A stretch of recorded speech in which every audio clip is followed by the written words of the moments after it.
She should be coming on very soon.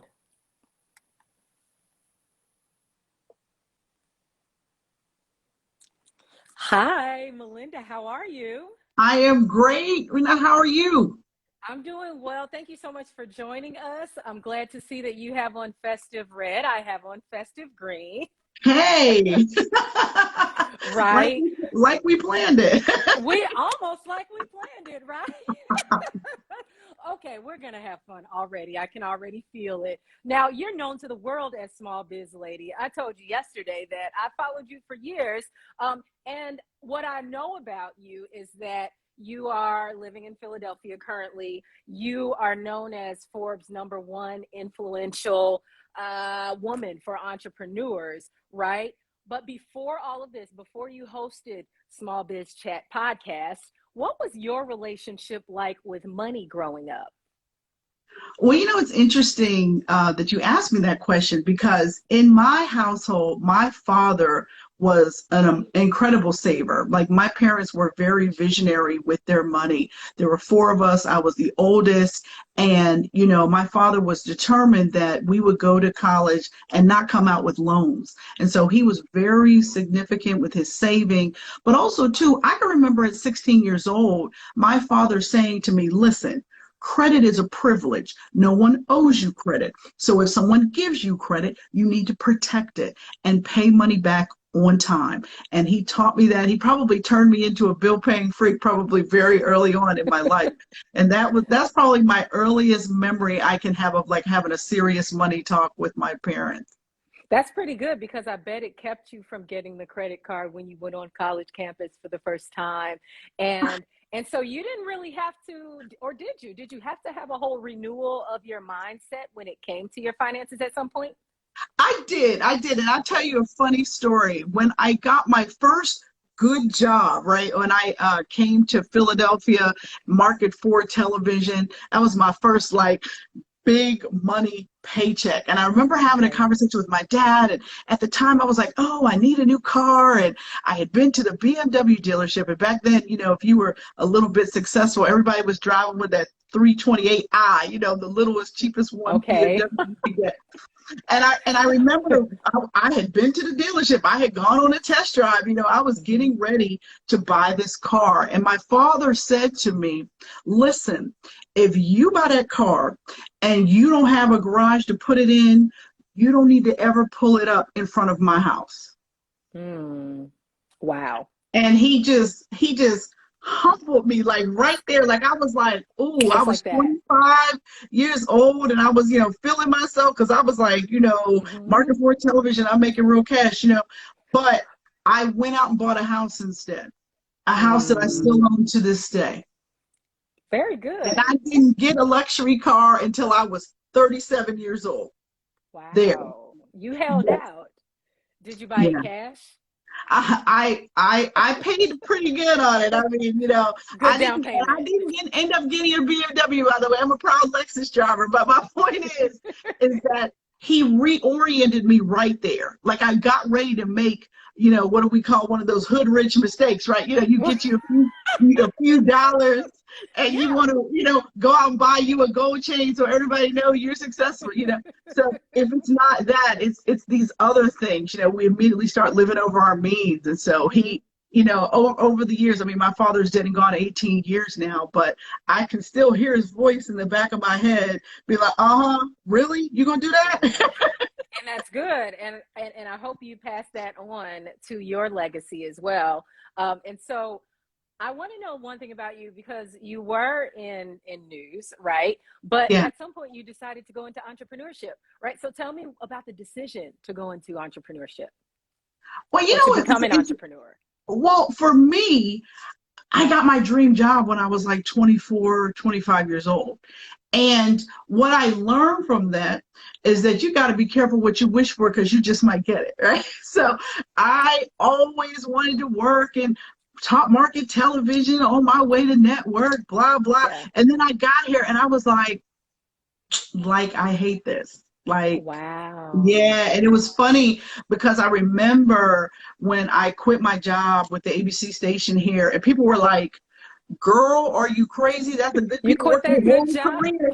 Like people work their whole career to get to market Yeah. for television. What are you doing? And I was like, Hmm. I'm getting headaches on the way to work in the morning. Oh I boy. hate this. And more than that, I didn't even like the people I was working with, right? And Yeah. then I was just kind of like, yeah, if I stay here, I'm gonna be the big story on Action News. So I'm gonna leave and I'm going to start my own business. And so I was 26 years old.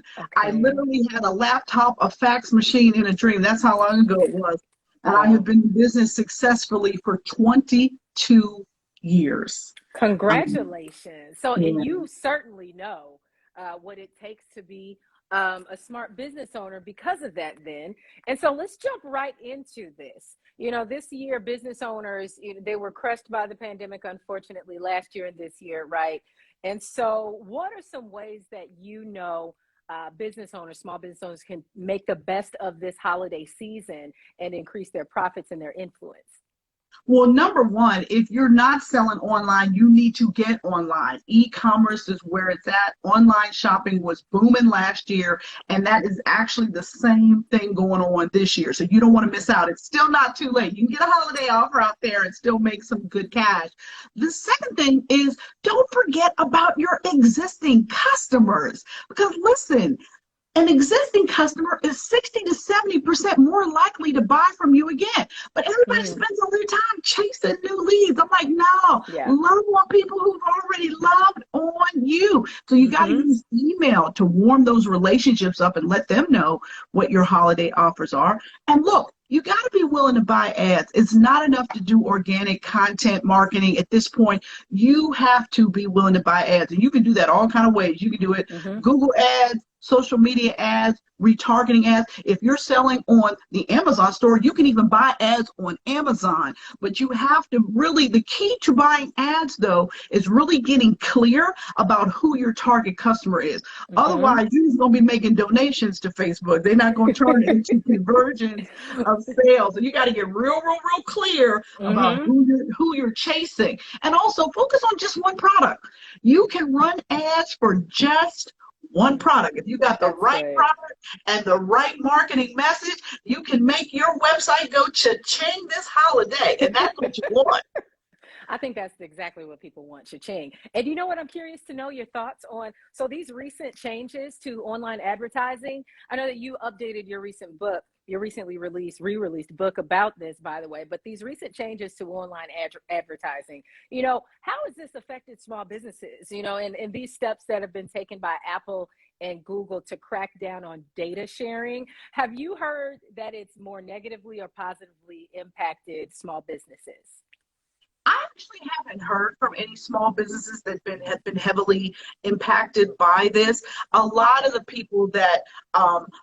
small businesses buy Facebook ads, right? So really like Facebook changes are the biggest things I tend to hear about. Okay. But I really think that you've got to figure out whether you're going to do Google ads, whether you're going to do social media ads. I mean, retargeting ads are great because that's just tracking people who came to your website. You're just Hmm. chasing them around the internet, reminding them about you, right? And Yeah. and retargeting ads tend to be a lot cheaper than regular ads. So, there's lots of different things you can do, but you don't have a choice anymore. It's not an option. You have to buy ads if you want to get the greatest amount of visibility for your offers. Oh, okay, makes perfect sense. And so a little bit deeper into your book, Become Your Own Boss in 12 Months, right? What do you think the first thing is that people need to understand when they want to become their own boss? Well, the first thing you got to think about if you want to become your own boss is what you want and why you want it. You got to develop a Fair. life Yeah. plan before you ever develop a business plan because the whole point of developing a business is so that it will allow you to live your dream life as an entrepreneur. And if you don't figure Hmm. out what the life plan is, you could end up starting a business that becomes a big of a pain in the neck as your old job, worse, Hmm. actually. Hmm. And I've seen people quit good jobs and open a franchise, and 2 years later trying to sell the franchise. They're like, Lord, why did Yeah. I sign up for this? And it's because they really didn't think through what it was going to take to run that business personally from Right. them. right? And so I love for people to start businesses, but what I want you to start a business with is a plan, right? And then the next thing you got to think about once you get your life plan together is your financial plan, because Mm-hmm. banks do not loan money to start our businesses. So the money to start your business is going to come from your right or your left pocket. And so you got to Right. figure out, is your lifestyle too fantastic to become an entrepreneur? Like, Mm-hmm. do you love Prada and Gucci? You Mm-hmm. know, if Mm-hmm. you do, if you got a whole bunch of credit card bills and that kind of stuff, you got to clean all of that stuff up, because Mm-hmm. your personal resources, your personal credit capacity is what is going to be required, particularly in the first year or two in business, because most businesses don't even break even until like year 3. And so, and Okay. don't think these businesses are going to throw off the kind of cash to replace your corporate salary either. That doesn't happen for a couple of years either. So you got to Mm-hmm. be prepared for money to go out, go out, go out, go out Mm-hmm. before it eventually starts coming back in. And so you have to be financially prepared for that. So that, in the only way to do that is to save. I'm a big fan of people who want to start a business Mm-hmm. starting 12 months before they're going to start. And the first thing you want to do is cure your addiction to your paycheck, right? So Mm-hmm. you want to start Good saving one. 30 to 40% of every check, especially if you're single or head of household. Now, if you are in a marriage, I'm a big fan of learning how to live off of one income, Mm-hmm. because you may only have one income once you really are able to transition right into the business full time. So once you figure out your financial plan, then the next thing you got to know is, okay, this business I want to start, well, what skills do I have versus what skills do I need to run Mm-hmm. this particular kind of business? I'm a big fan of people going and working part-time for a business like the one they want to start, because I don't want you to start a That's restaurant because good. you like to eat. I want you to start a restaurant because you know something about running a restaurant, right? You Exactly, know, exactly. yeah. No, that makes perfect sense, Melinda. And a lot of times we don't hear about that. But I just want to point out, folks, we heard some very similar concepts that we always talk about on Your Money Story is save, save, save. You know, many of the people who come on here, saving is a part of the greater plan of whatever it is that people want to do, you know? So I just wanted to do that. And so lastly, before we go, we have to talk about the consumers from the consumer's perspective, the best ways that they can support their favorite small businesses that they might not have thought of before. Well, first of all, look in your local community, right? You want to make sure that you are supporting your local businesses. Even if you don't have a need, you can buy a gift card. You can take all your winter linens to be washed by your dry cleaner. There are things you can do while you're out shopping on Friday. Go have lunch at your favorite restaurant, right? Local restaurant. The next thing you want to think about is finding great small businesses online. And for example, Amazon has created, just in time for the holidays, Amazon Small Business Gift Guide. So if you're looking for small businesses, women-owned businesses, black-owned businesses, family-owned businesses, or even military family-owned businesses, they have it where you can just click on the type of business you want and look for Mm-hmm. those kind of businesses to buy from. And then there's always Etsy, right? If you want a really unique handmade gift, that's being made by a small business owner. So you can go Yeah. on Etsy and buy a really special, thoughtful gift for someone, and most likely you are doing business with a small business owner. All right. And you know what, Melinda? So many people in the comments are just going, oh, this is great. Not a whole lot of actual questions, right? But I do want to ask you, how do you usually plan your holiday shopping? And that'll be our last question today. Well, I have to be honest with you. I like to be done with my holiday shopping by December 1st. So I start shopping in August. I start looking for stuff. If I see a That's good. deal or a book or something, I have this closet in my house. Now don't tell my son, but I've been I buying won't tell stuff him. all year and hiding it, right? I see Good stuff, idea. I get it, I hide it.